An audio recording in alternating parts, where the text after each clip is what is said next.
Najat Vallaud-Belkacem, vous avez été notamment porte-parole du gouvernement, ministre des droits des femmes, de la ville, de la jeunesse et des sports, ainsi que ministre de l'Éducation nationale, de l'enseignement supérieur et de la recherche. Alors, je ne vais pas tout citer, mais il y en a encore beaucoup. Vous êtes depuis mars 2020 directrice France de l'ONG One. Bonjour, Najat Vallaud-Belkacem. Bonjour. Alors, et là, je reprends une question du coup. Alors concrètement, donc vous êtes passée directrice France de l'ONG One. C'est quoi le rôle d'une directrice d'ONG? Alors d'abord, c'est quel type d'ONG dont on parle? Parce qu'en fait, les grands types d'ONG sont soit des ONG de prestation, on va dire, c'est-à-dire des ONG qui ont des personnes sur le terrain, qui vont distribuer des vivres, de l'aide humanitaire, etc. Soit des ONG de plaidoyer, donc des ONG qui vont centrer leurs efforts sur le fait de faire changer les législations, de faire mobiliser suffisamment de financement par les États pour les causes qui leur tiennent à cœur.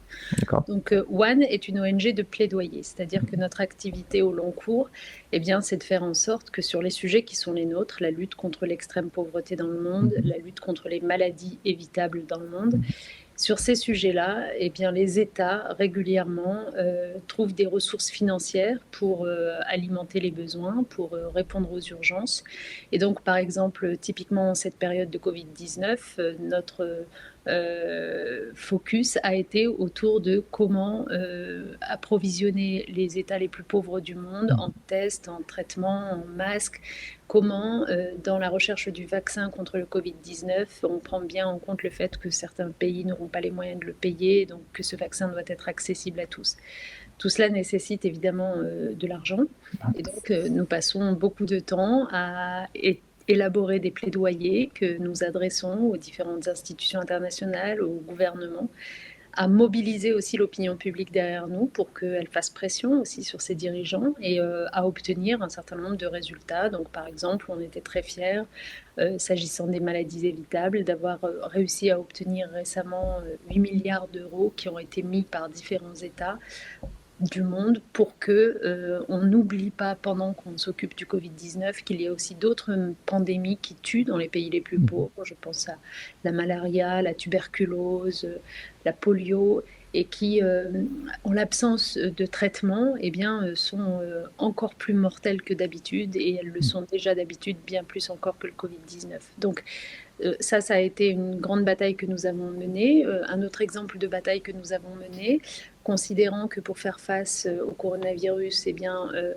certains pays du monde sont si pauvres qu'ils ont des systèmes de santé totalement défaillants ou inadaptés, nous avons demandé à ce que ces pays voient leurs dettes publiques allégées pour qu'ils puissent consacrer les ressources que ça libère ainsi plutôt à raffermir leur système de santé et à aider leur population. Donc nous avons obtenu, là aussi, de la part du G20, le principe d'allègement des dettes des pays les plus pauvres.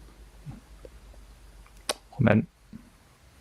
Donc One, en fait, est une ONG internationale qui est basée dans plusieurs pays. Nous sommes présents aussi bien en Amérique du Nord, c'est-à-dire aux États-Unis, à Washington, à New York, au Canada, à Ottawa. Nous sommes présents en Europe, donc en France, à Berlin, à Londres, à Bruxelles, en Italie. Et nous sommes également présents en Afrique, pour pouvoir être dans cet ancrage avec les pays les plus pauvres dont on parle. Roman, d'accord. c'est toi. Alors la prochaine question, normalement, elle portait sur les actions prioritaires à mener en ce moment avec le Covid, mais vous semblez avoir très bien répondu à cette question déjà. Actuellement, on utilise beaucoup l'expression le monde d'après pour parler de l'après-Covid. Comment vous le voyez, vous, ce monde d'après ?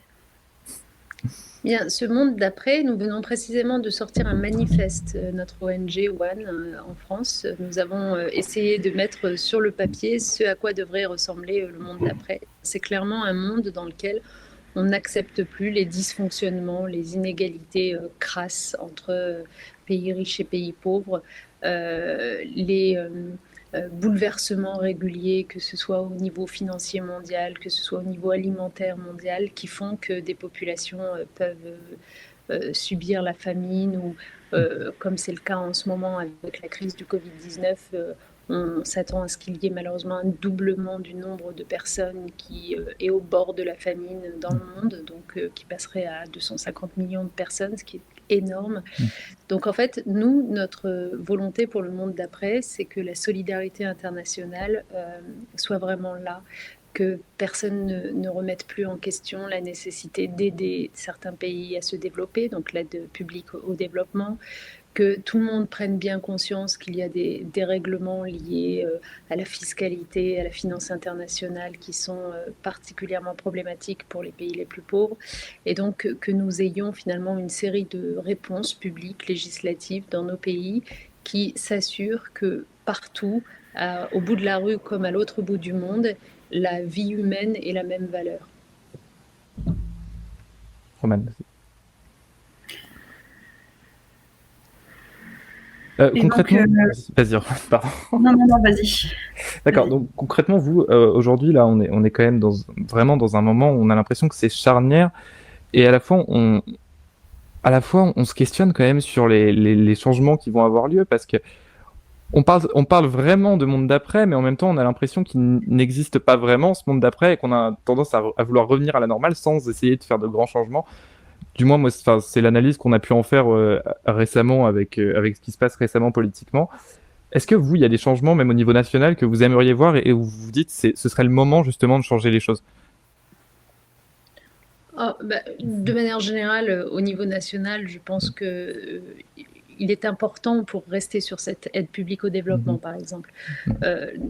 La France s'était engagée depuis les années 70, donc il y a 50 ans de cela, à ce que 0,7% de son revenu national brut soit alloué à l'aide publique au développement.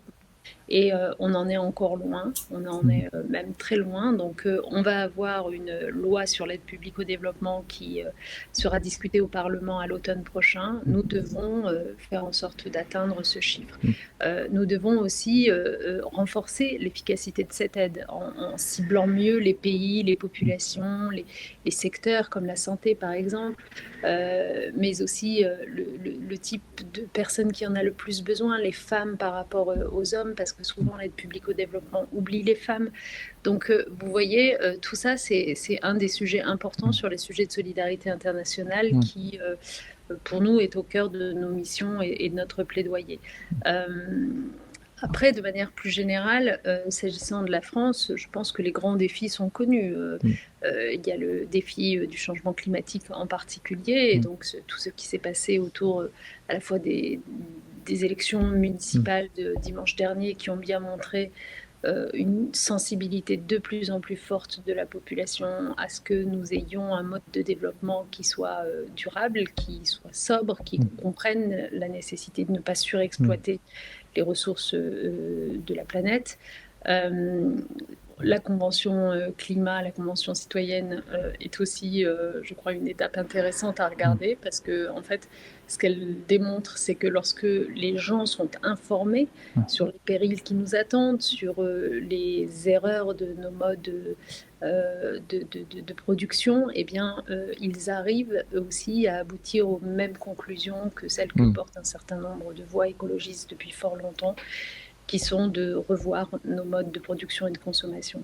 Donc, évidemment qu'il y a cette question écologique à côté de la question de la solidarité internationale. Et puis enfin, sur un plan plus interne au pays, je pense, et c'est mon cheval de bataille depuis le début, que la question de la justice sociale, le fait d'avoir des perspectives de vie qui ne soient pas guidées par votre lieu de naissance ou votre famille de naissance, donc l'investissement réel dans l'éducation, l'investissement réel dans l'ascension sociale, ce sont des sujets qui tiennent à cœur, évidemment, à la population française et à moi, et les événements de ces dernières années, avec les Gilets jaunes en particulier, nous ont dit à quel point ce sujet de la justice devait devenir central de nos politiques publiques.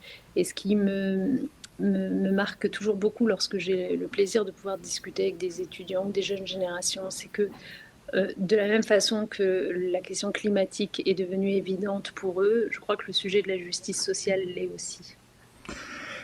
Effectivement. On a vécu une période inédite dans l'histoire, du moins l'histoire moderne, Et on a l'heure qui est venue à une véritable course au vaccin. On sent une espèce de compétition internationale au vaccin, à qui trouvera le plus vite le vaccin, qui pourra au plus vite le commercialiser. Et justement, vous et 12 autres ONG, vous lancez un appel médiatique mettant en garde contre un nationalisme vaccinal. Donc concrètement, quels sont les risques d'une telle compétition pour un bien de santé publique tel qu'un vaccin ? Oui, c'est-à-dire qu'en fait, avec la réponse qui a été apportée au Covid-19, à savoir le confinement dans beaucoup de pays, il y a eu une espèce de tentation dans l'esprit de certains de se dire, en fait, finalement, quand on est face à un grand danger comme celui-là, il faut se replier sur ses propres frontières, se fermer aux autres, au fond, faire des frontières, des gestes barrières en quelque sorte. Et nous sommes convaincus que c'est exactement le contraire, que quand une crise comme celle-là, qui a une dimension globale évidente, qui affecte toutes les populations du monde, advient, eh bien, c'est la démonstration que nos interdépendances sont immenses et que de toute façon, on ne sera pas à l'abri tant que tout le monde ne sera pas à l'abri d'une certaine façon. Et ce qui vaut là pour le Covid-19 vaut pour beaucoup de choses. Je veux dire, on n'est pas à l'abri tant qu'il y a des désordres géopolitiques en Syrie ou en Éthiopie ou ailleurs qui nous amènent ensuite des flux de réfugiés qui n'ont d'autre choix que de sauver leur famille et que ensuite ça crée des tensions dans des pays qui peinent à les accueillir. Donc de toute façon, tous les sujets auxquels nous sommes confrontés aujourd'hui sont des sujets globaux. Notre indépendance est évidente et donc la réponse doit être globale et interdépendante. Et s'agissant du vaccin Covid-19, il va de soi que si nous commençons à faire de la concurrence sur le vaccin, de la compétition à qui l'obtiendra et pourra se le garder pour lui-même, bon, d'abord, c'est évident que les pays qui auront le plus de moyens financiers seront les mieux placés pour l'obtenir. Mais quid si le virus continue à circuler dans d'autres pays qui n'auraient pas eu ce vaccin et qui nous le ramèneront parce que la mobilité des populations, de toute façon, existera toujours. Donc, autant faire en sorte de soigner et, une fois le vaccin trouvé, de le fournir à tout le monde, y compris aux populations les plus éloignées, à des prix qui soient accessibles. Et donc, tout ça, c'est maintenant que ça se décide, parce que c'est maintenant qu'il faut mettre en place des règles, faire en sorte que la recherche se fasse bien sur tous les contextes, parce que c'est pas pareil d'avoir une population dans un pays froid ou dans un pays très chaud, par exemple. Donc le type de vaccin qui doit être créé, mis à disposition des populations doit bien répondre aux besoins de chacun, et surtout sur financier, évidemment, que ce soit dans l'accessibilité la plus totale. Ça nécessite une forme de reprise en main des États sur le secteur privé. Ça ne peut pas être laissé uniquement entre les mains des laboratoires pharmaceutiques que cette histoire de gestion du futur vaccin Covid-19. Et il ne faut pas oublier que nos pays contribuent énormément à la recherche et au développement de ce vaccin. Nous avons, d'ailleurs, nous, chez One, nous avons beaucoup plaidé pour que nos pays, là encore, financent cette recherche et développement, ce qu'ils font à hauteur de 7,5 milliards aujourd'hui de dollars. Donc, à la fin, il faut quand même que les pouvoirs publics et les opinions publiques aient leur mot à dire sur l'utilisation de ce vaccin. Et vous êtes positif, du coup, sur la suite des événements ? Moi, je pense que... vous savez, l'optimisme est de volonté. Donc s'il y a de la volonté, et il y aura de la volonté des pouvoirs publics, si la population leur fait savoir que ça compte pour elle. S'il y a bien une leçon que j'ai retenue de la vie politique, c'est qu'il ne faut jamais sous-estimer la force que peut avoir une opinion publique mobilisée. Mais souvent, l'opinion publique, malheureusement, est mal informée. Et mal aiguillée vers les causes à défendre, vers les sujets de mobilisation. Et donc, le rôle des ONG, c'est d'être des éclaireurs, des passeurs d'informations pour que la population fasse savoir au pouvoir public, et notamment en démocratie, parce que ça compte énormément, évidemment, ce qu'elle pense, ce qu'elle juge utile, légitime, et c'est ainsi qu'on y arrivera. Donc moi, je ne suis pas pessimiste, je pense qu'on peut y arriver, mais qu'il faut faire monter le sujet dans l'agenda médiatique et dans l'agenda de mobilisation. Très bien, merci. Alors, je voulais en venir plutôt maintenant au sujet, un sujet qui est important, un sujet qui préoccupe manifestement aussi la vie politique française aujourd'hui, c'est la jeunesse. Et, euh, et je voudrais commencer peut-être justement en venant aux jeunes dans votre ONG justement, puisque One est une ONG qui a des jeunes ambassadeurs. Est-ce que vous avez un mot sur eux et pour eux aussi, pourquoi pas? Bah, écoutez, moi je vais vous dire, c'est l'une des raisons pour lesquelles j'ai décidé de rejoindre cette ONG. C'est que ça fait des années que j'ai eu la chance de me retrouver souvent face à des amphithéâtres remplis de jeunes, étudiants ou pas étudiants, avec lesquels à chaque fois j'ai eu ce sentiment que la réflexion était finalement plus avancée sur les défis de notre temps qu'elle ne pouvait l'apparaître quand on allumait sa télévision. Et c'est d'ailleurs gênant de se dire que finalement, toute cette richesse de la réflexion, en fait, elle est assez peu représentée sur les écrans ou les radios. Mais vraiment, encore une fois, sur des sujets comme le changement climatique, comme la justice sociale, comme l'égalité femmes-hommes, et comme la solidarité internationale, eh bien, les jeunes semblent voir avec une forme d'évidence où sont les priorités, pourquoi il faut agir et pourquoi il ne faut pas se laisser enfermer dans une soi-disant complexité qui nous empêcherait d'agir. Et c'est ça que j'apprécie chez cette génération. Une forme de radicalité aussi.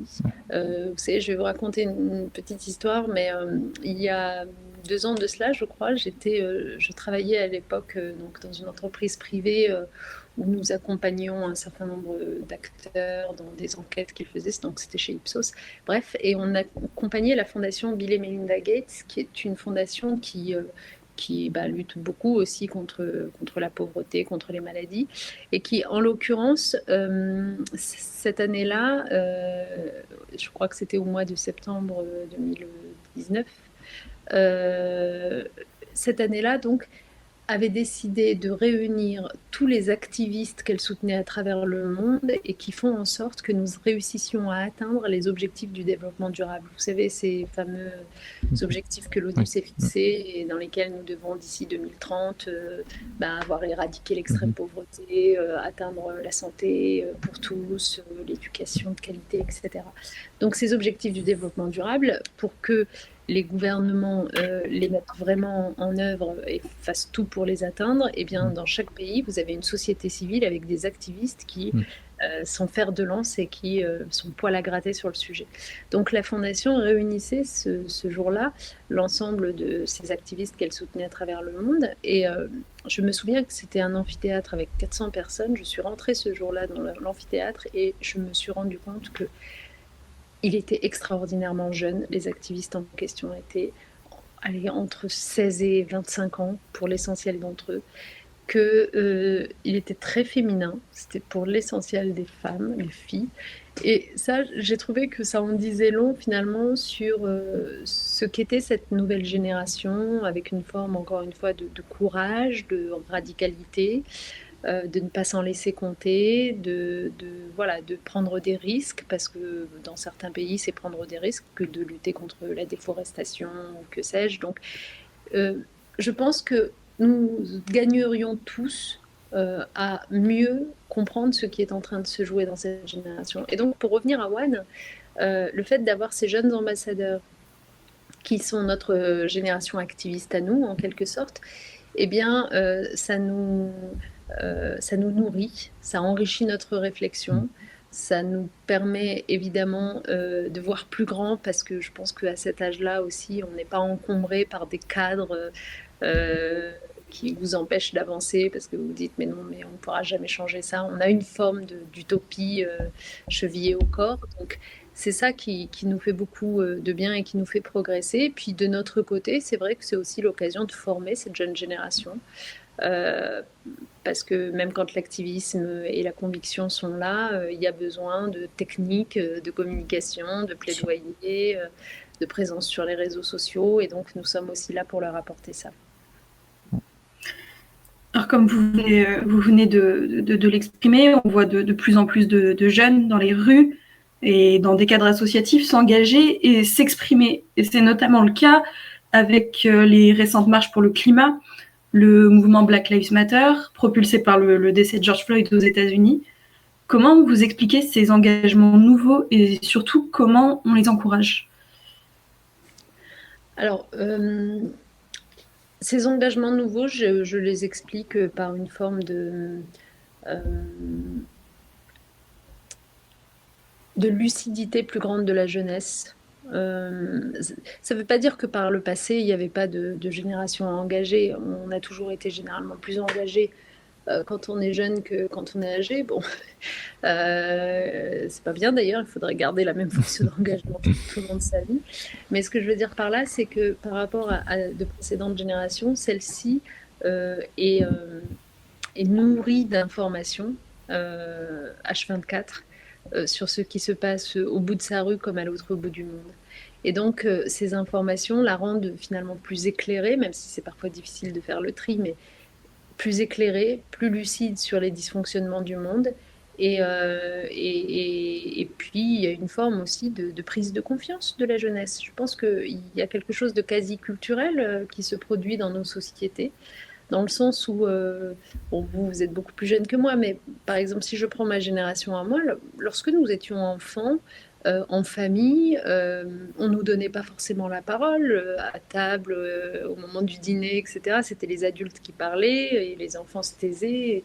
Et aujourd'hui, moi qui ai des enfants qui sont adolescents, et je vois bien à quel point finalement le bain culturel a changé. Ce sont les enfants qui parlent, ils prennent des positions, ils n'hésitent pas à le dire, et c'est une bonne chose. Donc je pense que cette génération, elle est marquée par ça, elle est marquée par le fait que c'est normal de s'imposer dans le débat. Alors qu'avant, on pouvait être jeune, utopiste, activiste, etc., mais on n'avait pas le sentiment qu'on allait avoir la parole. Cette fois-ci, il y a de plus en plus d'exigences de parole et une forme de confiance en soi supérieure. Donc c'est une très bonne chose. Et là encore, je pense que ce qui fera progresser notre pays, nos sociétés, c'est vraiment du coup de lui laisser vraiment sa place pour qu'elle dise ce qu'elle a à dire et de ne pas parler en son nom. Alors, merci beaucoup. Cet engagement, parfois, il peut être freiné par une forme de censure, voire d'autocensure venant d'une sensation d'illégitimité qui vient de la part des jeunes. Comment vous réagissez à cela ?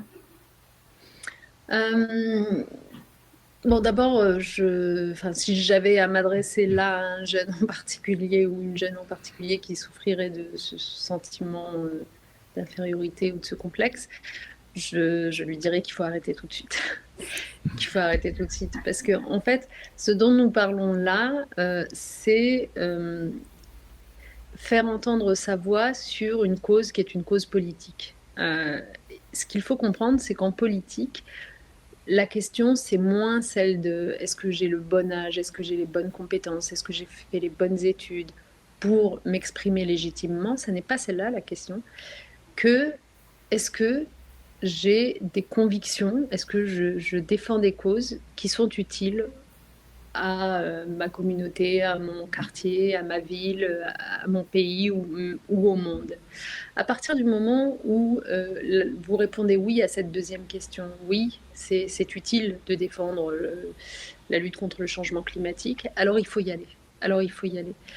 Parce que en fait, il faut toujours se demander ce que le pays, la société, la ville, le quartier qui est le vôtre aurait à perdre si vous n'exprimiez pas ce que vous avez à exprimer. C'est comme ça qu'il faut se poser la question. Et clairement, quand vous vous rendez compte que vous êtes le seul ou les seuls à porter telle ou telle cause, oui, votre ville ou votre pays ou votre monde perdrait beaucoup à ne pas vous entendre vous exprimer dessus, puisque vous êtes le seul ou les seuls. Puisque vous constatez que dans le paysage politique, personne ne le porte comme il faudrait le porter. Donc finalement, ce serait quelque chose de terriblement désolant de priver votre pays de cette parole-là. Donc je pense que la politique, c'est comme ça qu'il faut la penser. Il ne faut pas la penser en termes de compétences ou de parcours d'études ou que sais-je. Il faut la penser en termes de qu'est-ce que mon pays, qu'est-ce que mon environnement va y perdre si, alors que j'ai cette conviction-là, je ne la défends pas. Et à ce moment-là, vous vous rendez compte que finalement, c'est d'une certaine façon plus simple que ce que vous aviez cru, et vous vous rendez compte que votre légitimité est plus grande que vous ne l'aviez cru. Donc, il n'y a pas de complexe d'imposteur à avoir. Mais je pense que, enfin, je reviens un peu là-dessus, mais je pense que c'est aussi un problème qui vient un petit peu de l'opinion publique. Enfin, pour prendre un exemple un exemple à grande échelle, on a l'exemple de Greta Thunberg aujourd'hui qui a 17 ans, 17 ans à l'heure où on parle. Alors, j'aime beaucoup les arguments anti-Greta Thunberg parce que ça se résume très souvent à retourner à l'école. On a l'impression en fait qu'un jeune qui va oser s'exprimer, peut avoir une tendance à gêner une certaine partie de la population. Enfin, c'est ce qu'on peut ressortir notamment chez certains éditorialistes dont on taira le nom ici, mais est-ce que ça gêne? Oui, mais vraiment, clairement, enfin, disons-le nous simplement, ce sont des gens qui n'ont rien compris à rien. Et d'ailleurs, le reste de leurs analyses sur d'autres sujets, Oui. les éditorialistes dont vous pensez démontrent bien qu'ils n'ont rien compris à rien. Donc, il faut vraiment pas se laisser impressionner par ce genre de propos. Il faut, comme vous le faites, en rire, le tourner en dérision. C'est nul, c'est ridicule, c'est... voilà. Moi, je pense surtout que quand vous prenez cet exemple de Greta Thunberg, en fait, ce qui est frappant, c'est de voir à quel point elle a appliqué à la lettre, d'une certaine façon, sans m'avoir jamais rencontrée, mais les recommandations que je donnais tout à l'heure. C'est-à-dire que, en fait, elle défend quelque chose. Le changement climatique, vous me direz, mais elle n'était pas la seule à le défendre. Oui, mais elle était l'une des rares jeunes filles à le défendre au nom de sa génération de jeunes gens. Et ça, si vous enleviez Greta Thunberg, rares, il y en a eu d'autres, mais rares sont les profils qui correspondaient exactement à ce besoin-là. Et donc, en fait, si elle n'y était pas allée ou si elle avait arrêté parce qu'elle s'était laissée impressionner par les critiques, ça aurait été une perte désolante pour la cause climatique. C'est évident. Et d'ailleurs, les scientifiques eux-mêmes le disent. Tant que c'était nous qui en parlions, on n'était pas audible. La vérité, c'est qu'elle nous a rendus audibles. Donc, en fait, ce qu'on dit là pour le changement climatique et pour Greta Thunberg, il faut se dire que c'est exactement la même chose sur tous les sujets. Sur les sujets d'égalité femmes-hommes, sur les sujets de solidarité internationale, sur les sujets de lutte contre le racisme, puisque vous évoquez les manifestations pour George Floyd. Oui, la vérité, c'est que les gens qu'on voit aujourd'hui dans la rue, par exemple, sur ce sujet-là, si ça n'était pas eux qui y allaient, ce sujet ne serait pas mis au centre de l'agenda médiatique. Donc en fait, qu'est-ce qu'ils font? Ils créent l'agenda médiatique, ils forcent le cadre.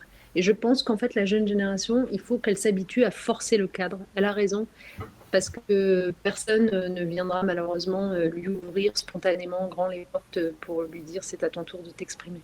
J'aimais bien, ça me fait penser à un slogan qui était porté par une association où j'étais administrateur, qui est l'association Jet d'encre, qui est une association de défense et de promotion de la presse d'initiative jeune.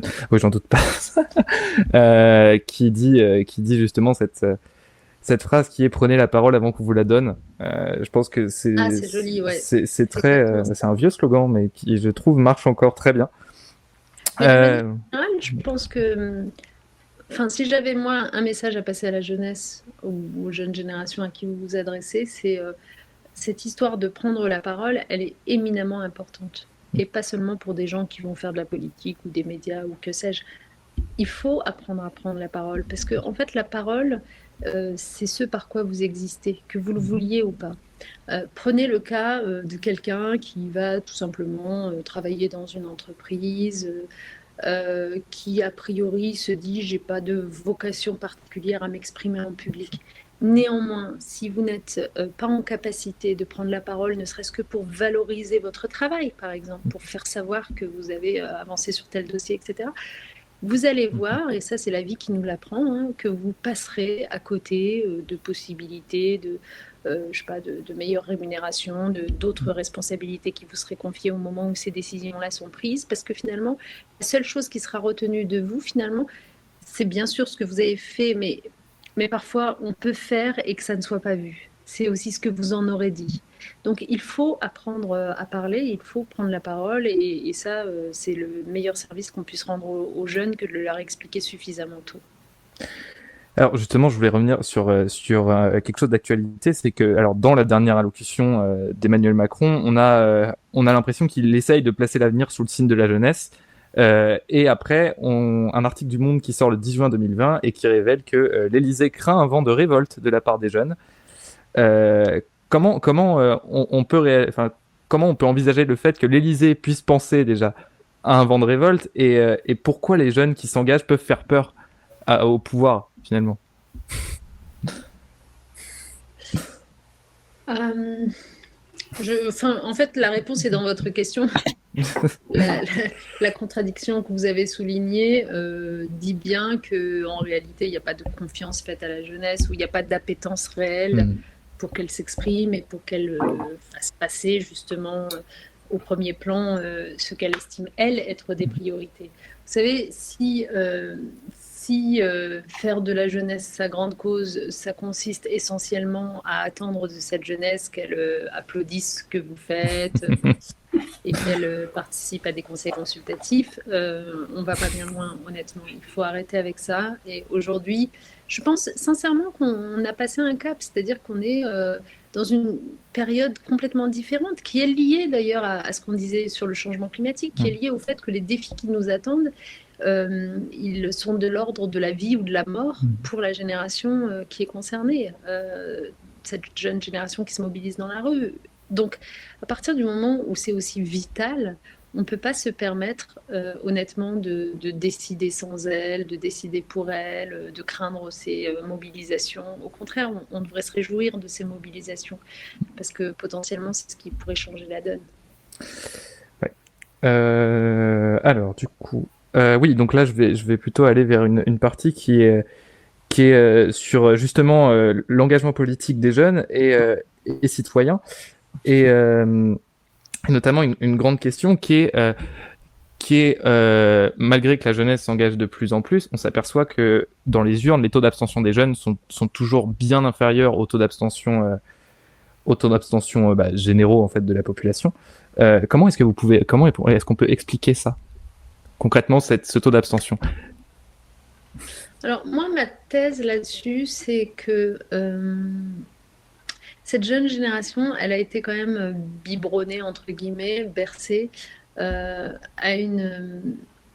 un récit de la politique qui est problématique, je trouve. C'est-à-dire, pour essayer de me faire comprendre que depuis des années et des années, et ça n'a pas toujours été le cas, depuis des années, s'est développé un récit de la vie politique qui est essentiellement centré autour des arrière-cuisines de la politique, des petites phrases, de l'interprétation des ambitions des uns et des coups de couteau des autres, des trahisons, etc. Je ne dis pas que tout ça n'existe pas en politique, mais je dis que ça n'est qu'une dimension de la politique.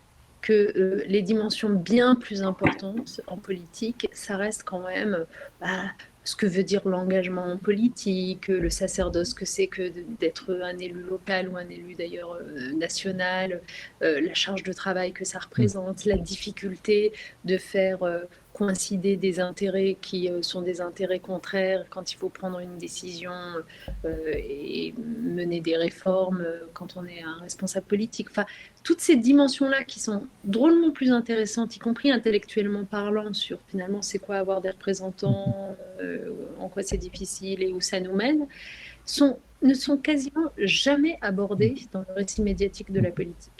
Ce faisant, on a essentiellement des histoires y compris d'ailleurs des histoires qui paraissent ludiques. Vous voyez toutes ces émissions qui font beaucoup d'humour sur la politique, qui ressortent le placard à archives, qui montrent que un tel avait dit ceci hier, puis finalement aujourd'hui autre chose, etc. Tout ça, c'est ce que la jeunesse perçoit de la politique. Alors, ne nous étonnons pas qu'elle ait à son tour un regard sur la politique qui soit assez méprisant en fait, ou assez désenchanté. De toute façon, quoi qu'ils racontent, ils mentent, puis de toute façon, ils sont tous en train de se trahir les uns les autres, et puis c'est qu'une histoire de billard à 12 bandes. Donc, cette génération-là, ayant cette vision-là de la politique, ça ne m'étonne pas qu'elle se sente peu concernée et peu tentée par le vote. D'où ces chiffres de l'abstention qui sont vertigineux. Donc moi, je pense que si on est vraiment intéressé par ce sujet et qu'on veut l'améliorer, il faudrait reprendre la façon dont on raconte la politique. Je pense qu'il y a un rôle à la fois venant des politiques eux-mêmes, peut-être que les politiques devraient davantage raconter ce qu'est prendre une décision, gagner des élections, etc. Mais surtout des médias. Peut-être qu'on devrait faire moins d'émissions où on passe son temps à commenter la petite phrase d'un tel et plus d'émissions sur le fond des sujets. Voilà, donc je pense que ça pourrait aider beaucoup la jeunesse. Après, le deuxième point, c'est ce qu'on évoquait tout à l'heure, c'est-à-dire que les gens sont tentés par l'abstention quand ils ont l'impression que ça ne les concerne pas, quand ils ont l'impression que c'est un autre monde qui ne leur ressemble pas, qui est déconnecté de leur réalité ou de leurs préoccupations. Donc, pour éviter cette déconnexion-là, il faut aussi que la politique soit plus représentative de la population, et donc y compris des différents âges de sa population. Bien sûr. Enfin, je sais que pour en avoir discuté un petit peu de cet taux d'abstention avec beaucoup de jeunes, il y a aussi une chose qui s'est posée, qui est on n'est pas forcément suffisamment formé. Et alors là, je parle complètement à mes yeux, mais à mes yeux, il y a un adage qui devrait aujourd'hui être supprimé, qui est l'adage on ne parle pas politique à l'école, puisque alors je n'aime pas faire de l'autopromo comme ça, mais je suis en train d'en écrire un essai à ce sujet, qui est pourquoi aujourd'hui on ne peut pas, dans le cadre de cours dans le secondaire, que ce soit les cours d'éducation morale et civique, enseigner de manière totalement apartisane la vie politique et concrètement le fonctionnement en fait de cette vie-là. Est-ce que des jeunes formés, ça peut créer des jeunes électeurs beaucoup plus facilement? C'est une grande question qui peut se poser. C'est une grande question et ce sera un peu ma conclusion.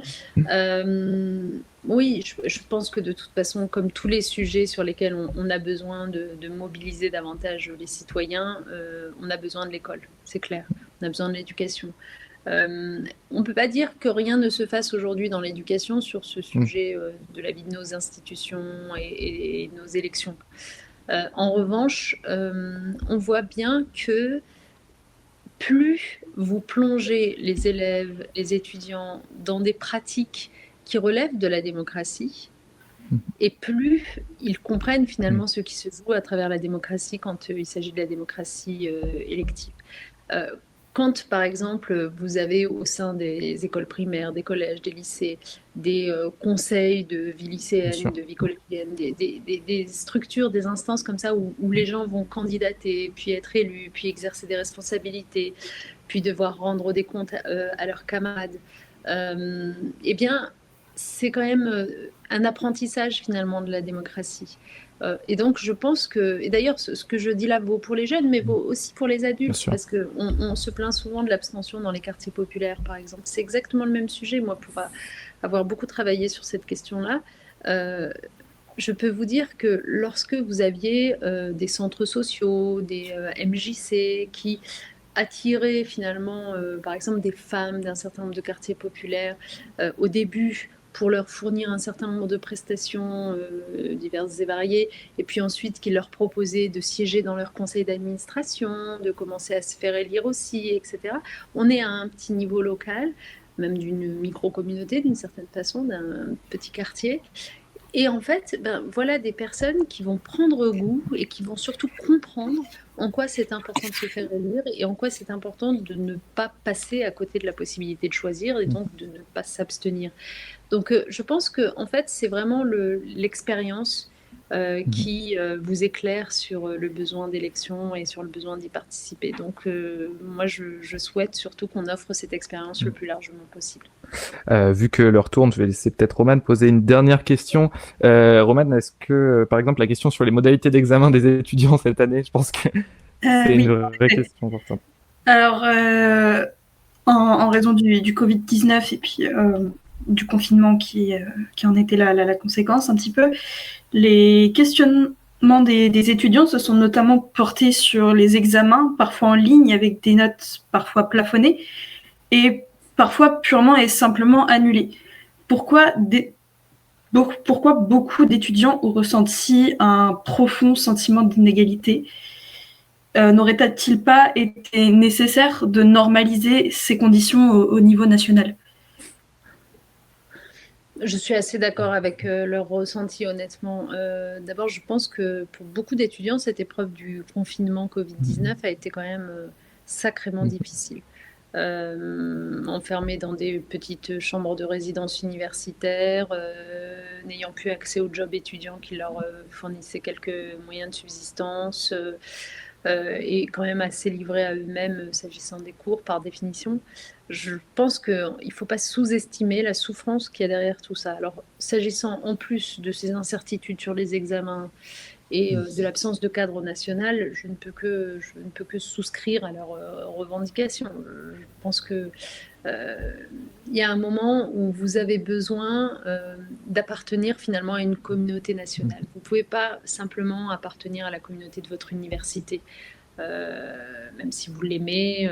Mais alors imaginez quand vous ne l'aimez pas en plus. Mais bon, quoi qu'il en soit, vous avez besoin de sentir qu'on vous traite comme on traite les autres étudiants de ce pays, qu'on vous remet sur une même ligne de départ en quelque sorte, que vous n'allez pas être lésé par le fait d'avoir appartenu à tel territoire ou à telle université plutôt qu'à telle autre. Donc je comprends tout à fait le besoin de règles nationales. Et surtout, et j'en terminerai par là, j'aimerais vraiment que la rentrée se fasse tout de même de façon physique et pas numérique. Parce que en fait, la vraie inquiétude, elle est là aussi, qu'il y ait une forme de facilité qui a été prise, à considérer qu'on peut avoir des cours en ligne plutôt que des amphithéâtres. On sait que les amphithéâtres manquent toujours et que c'est toujours un défi que d'investir davantage dans la création de nouvelles universités. Pourtant, il faut le faire. Donc j'espère vraiment que tout le monde jouera le jeu et qu'on retrouvera des conditions plus normales à la rentrée. Très bien. Eh ben, on vous remercie beaucoup. Merci pour votre temps. Merci beaucoup à vous. C'était un plaisir. Merci. Au revoir. Merci.